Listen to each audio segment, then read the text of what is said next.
dernier contre Bastia, Stevie Riga a fêté sa deuxième cape avec l'équipe professionnelle d'Angers. Aujourd'hui dans SCO News, on va s'intéresser à ce jeune latéral gauche de 20 ans. Un joueur que vous ne connaissez peut-être pas ou peu puisqu'il évolue habituellement avec la réserve du SCO.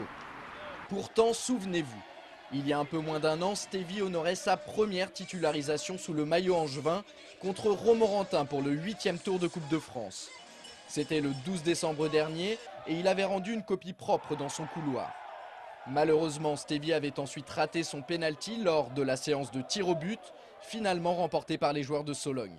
Cruel, mais constructif. Ça reste plutôt un bon souvenir. Bon, c'est clair que ce penalty, on peut pas l'oublier. Et ça m'a donné confiance et voilà, ça m'a montré que le travail paye et que voilà, il fallait continuer à bosser, quoi, tout simplement. Depuis ce fameux match, Stevie n'a plus disputé la moindre rencontre officielle avec les pros. Aucun lien de cause à effet avec son pénalty loupé, mais plutôt avec la concurrence accrue à son poste. Alors il a continué à travailler, en silence, et 329 jours exactement après ses grands débuts sous les ordres de Jean-Louis Garcia, ses efforts ont de nouveau été récompensés puisqu'il a débuté contre la formation corse. Rien d'étonnant pour Stéphane Moulin, son entraîneur en CFA2. Aujourd'hui, je dirais que son ascension, pour moi, n'est pas une surprise. Il a fait d'énormes progrès ces derniers temps et je dirais que sa titularisation de vendredi dernier est une superbe récompense pour lui. C'était mérité. D'autant plus mérité que Stevie est accrédité d'une mention très bien pour cette première en championnat. En plus, il y a eu la victoire à la clé. Résultat, nous sommes allés lui demander de nous livrer ses impressions sur cette rencontre ô combien particulière pour lui. Un exercice pas très évident pour ce joueur discret et plutôt introverti. Entretien. D'habitude, bon, en CFA, on joue à Jean-Bouin, mais dans un stade qui est quasiment vide. Donc là, rentrer devant 7000 spectateurs, c'est clair que c'est émouvant. On imagine que tu l'as gardé ton maillot de vendredi dernier contre Bastia pour ton premier match. Ouais, je l'ai gardé. Je pense que je vais l'offrir à mon père.